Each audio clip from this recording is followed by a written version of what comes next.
Comment down in the chat right now as to who you think will win. Hashtag BTR win or hashtag Aura Fire. I feel like with this Baksha pick from High, with the emblem 10 concussive blast, not the jungler emblem, mind you. So I guess what he seeks in this hero is again frontline with synergized with Fluffy. I'm guessing that is perhaps to harass the back lines. But let's see here, Fluffy again popping that sprint in the early game. Not a good sign as an XP laner. Yeah, it's going to be really difficult, right? Because I think Aura Fire, they heavily rely as well onto those side lanes. Fluffy is going to have a really hard time in that lane, and usually he's the one to be able to carry out and push those side lanes, divert the attention of the opponent. But this time, it is going to be difficult, and you can see the response coming in from Godiva. He is trying to help in that lane. He is trying to push it as fast as he can, knowing that in a 1v1, Sorizo is going to dominate. The top side as well, though, so far. Marky has had a pretty solid time here up against Kabuki on the Claude Beatrix matchup. And honestly, if we're talking about this matchup, I would actually say it's a skill matchup in the gold lane, right? So it's going to come down to how Aura Fire utilizes the Baksha. They can clear a bit faster than Max on the Paquito. And here it is. High going to be taken very low instantly. I think he might be bursted down, but the Tortoise's Poissons gives him the little edge and mobility to get out. Godiva looking for the play. Solo kill up top by Kabuki. Moreno forced to flicker out. Max not level 4. Zone away from his own jungle, and it's Aura Fire who are able to secure first blood once again. And this is expected, right? Because a lot of the members from the side of Aura Fire aren't reliant on that level 4. I do believe that Kabuki is going to be stronger before that blazing duet happens for Marky, and so that's exactly what has been exploited. In terms of this mid lane, though, it's going to be difficult because Moreno just reached level 4, just secured that real-world manipulation, and so Aura Fire also had a little bit of an edge in terms of that neutral objective contest. I don't know about this. Real-world inflation popped in. Sorizo jumps in as well. High's going to be taken low. Max with the steal, with the Retrick. He gets out with the wild charge as well. Turtle slain, BTR disengaging. Max still in the midst, goes in for the knockout strike just to disengage even more. High, though, is looking for that play. Fluffy trying to dive in, but BTR secure the turtle, and they back off. They executed the turtle take very tremendously here from side of Biggest Run Alpha. They were the ones who are a little bit late on rotation, but they are the ones who managed to secure that one. Top side, though, now that's going to be the main agenda here for side of Bigatron, realizing that Marky has been taken down once. I'm quite sure now they need to feed Marky. DHS Golden Staff should be done here in minute number 7. So I feel like Aura Fire also needs to respond to pressure the gold lane. Let's see. What we're seeing on screen is an exact reflection of what we saw in that team head-to-head, right? Aura Fire leading in kills, Bigatron Alpha leading in objectives. And this has got to be centered as well on the fact of Max's immaculate retribution game that I don't feel that High can actually contest. But as you can see here, the talents prediction by Axe. Me and Omwawa alone here on the English and Indo desk, respectively, as I'm in a Bigatron sandwich. Oh, bottom side though, Fluffy gonna be taken down here. Max using the kill. Pressure, wait, Max is gonna get taken down. Max, a misplay by Max down below. As that was definitely a miscoordination. Sorizo was supposed to tank that one. Aura Fire getting a very good trade down below based on a mistake from BTR. Seems like once again here, Bigatron tries still keeping the pressure again. Like I said, we expect them, both teams to...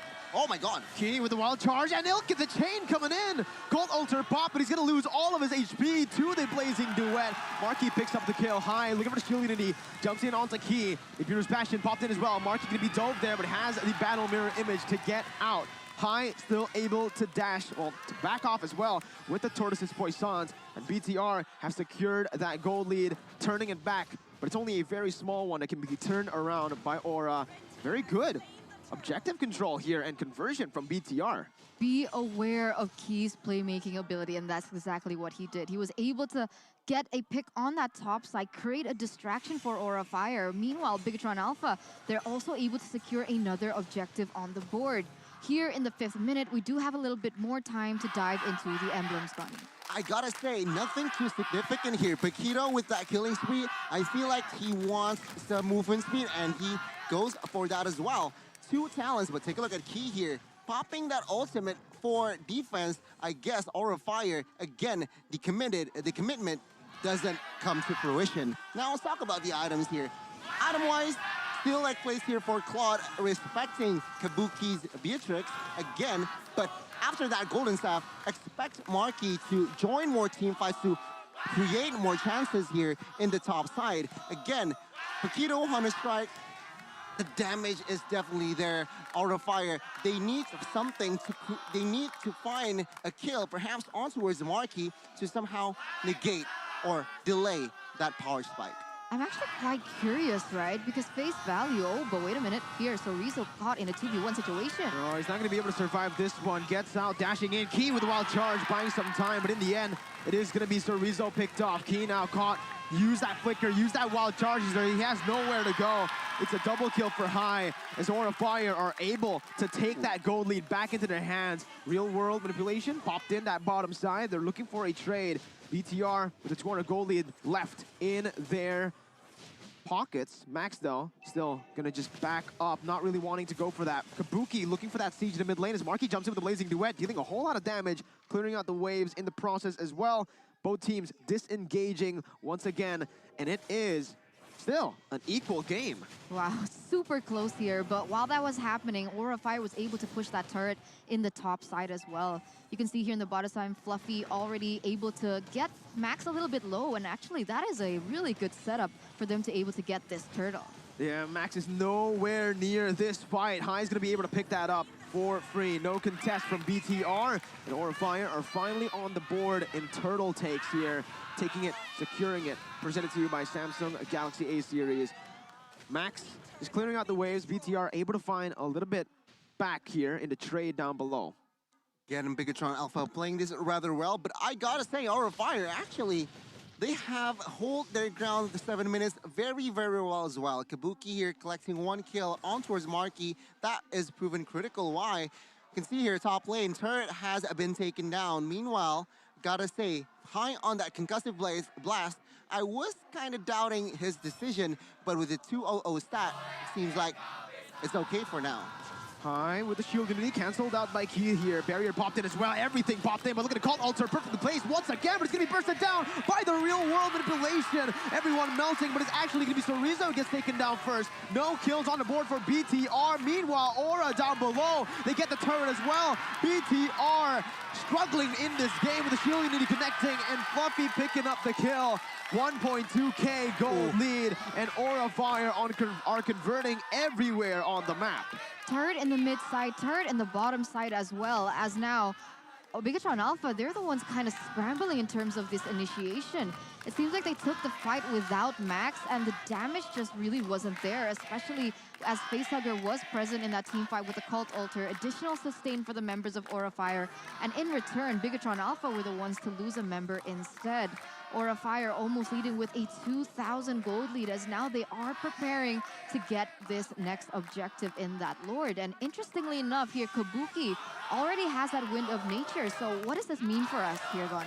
I guess he wants more security, especially against Marky.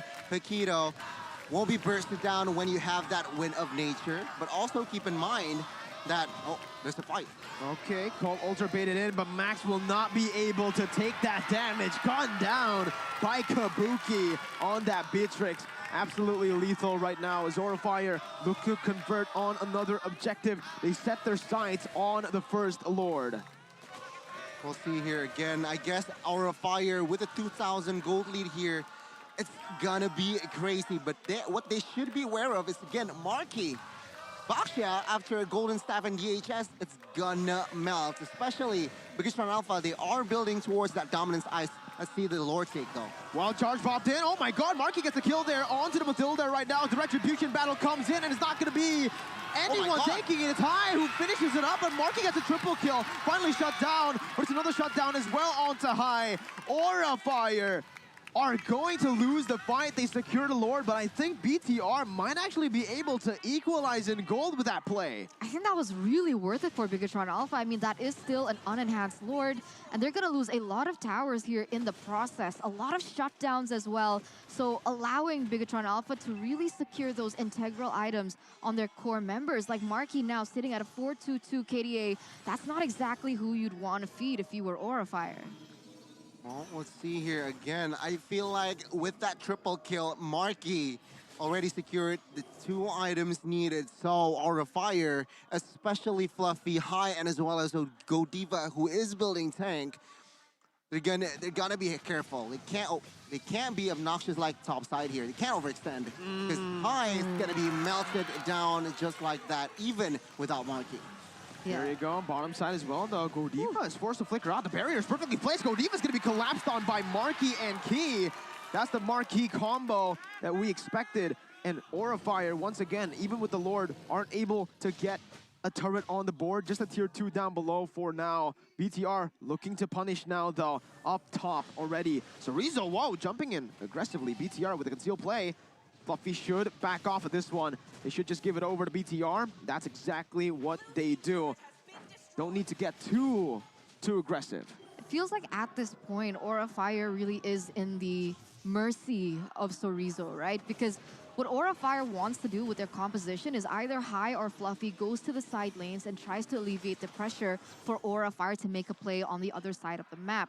But every time they go for this, if Sorizo is present, whatever tankiness that they had that built their confidence to be able to rotate like that is instantly taken away. Like, we saw how High was instantly obliterated from the damage that was dealt, and it's very difficult. I mean, Sorizo damage dealt already top 3 there. Yeah, one of the reasons also is because Sorizo built that dominance ice. Again, High, his power, this box share power will definitely be negated by that item as well. So Bigatron Alpha here playing it rather safely, even though our Fire gets the Lord. But take a look at the gold.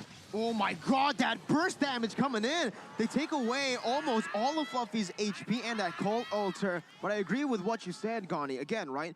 Aura Fire as well, they need to go for that all-in type of fight with the Cult Altar. They can't really go for the prolonged ones with the damage from BTR coming through. And even the burst that BTR has, this is why I think a lot of the other casters went for BTR as well. It feels like BTR have a more multi-dimensional composition here, whereas Aura Fire, they can only go for one type of fight.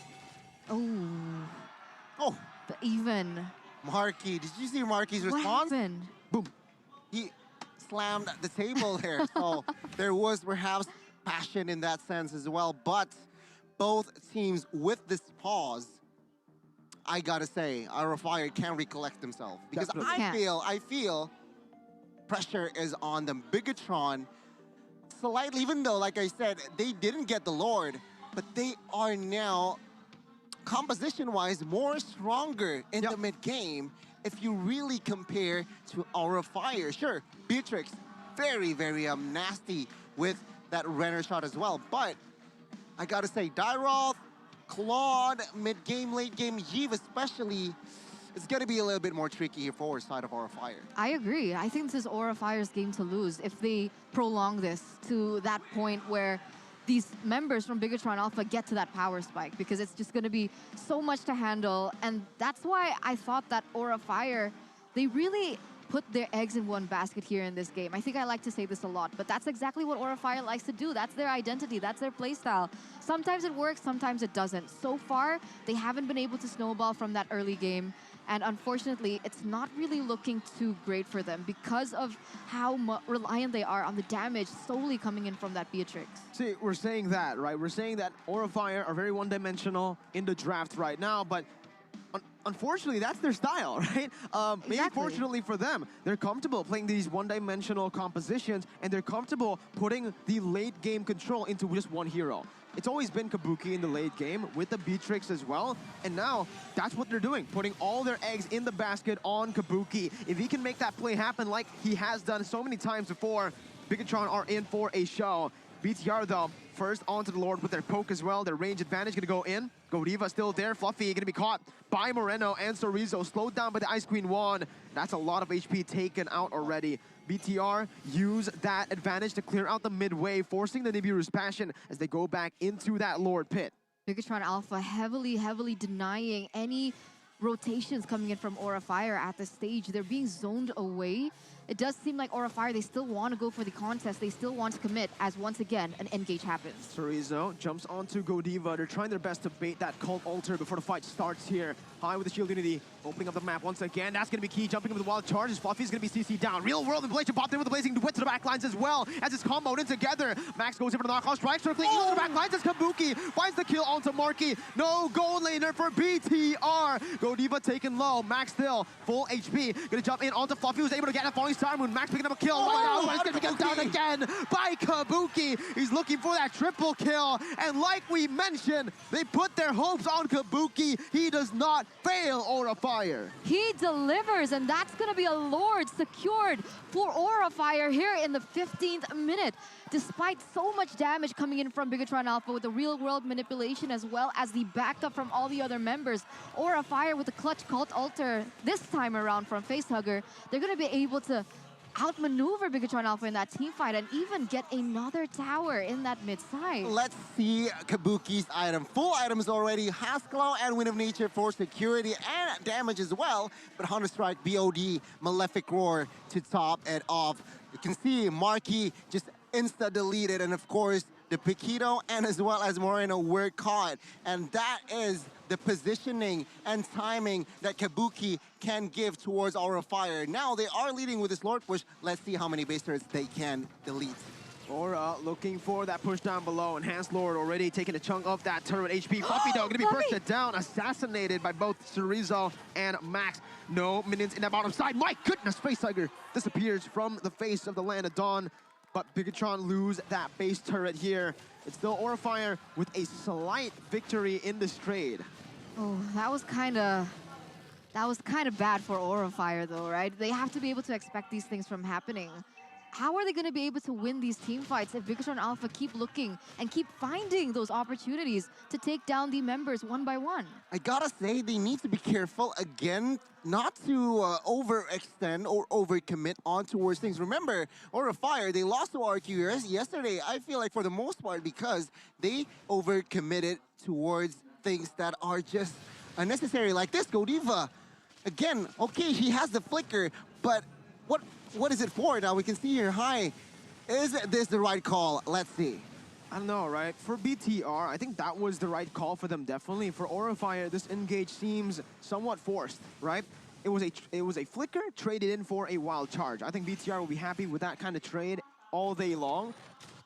Kabuki, though, he's still just such a menace on this Beatrix, and I think this is the problem, the main problem for Bigatron Alpha, right? They need to be able to dive Kabuki. Marky's been trying to do it. He can't do it solo anymore now that the Wind of Nature is up for himself, for Kabuki. I don't know. Do they even have enough dive here to get him? I think of the flanking. Yeah. They just need to flank, find a moment where they can look for a flank. I think Max is able to pull that off, or even Key, who's really good at looking for these openings, but oh, not like this. Immortality, no. Key's gonna get taken down again. He tried to open up the map and the timing was just not right. 13 seconds for the Lord to spawn. Aura Fire, this is it. Bigatron Alpha, I don't think they're gonna be able to look for this contest now that Key's not here. That wild charge has just been the key for them in these team fights. He thought he has the wild charge to escape, but the Shadow Stampede was just there to pull him back again towards the members of Aura Fire. 5v4 here. This is going to be wise. Let's see. Max though, oh no. Max gonna be right down. He goes in for Kabuki, doesn't get the kill. Max taken down. BTR lose their jungler now. 40-second death timer. It was a very risky play they went for. So Rizzo now jumping onto all the members. Flickering out, Cult Altar baited. BTR, whoa, falling Simon onto the three members of Looking Key! He goes in for the wild charge, the real world inflation is there as well. BTR able to survive for now, but it's gonna be Kabuki picking up the monster kill. Kabuki! From Kabuki! You do not doubt this man! Kabuki is back with style. Fluffy jumps in with the volley time. We're trying to lock them down. Mini waves coming through as Aura Fire are looking to get game number 1 under their belt. Kabuki still coming in. Marky clearing out the waves once again, but with the 2 mini waves collapsing, it does not seem like BTR can defend. The base will be gunned down by Kabuki once again, and it's Aura who strike first in the series. Expect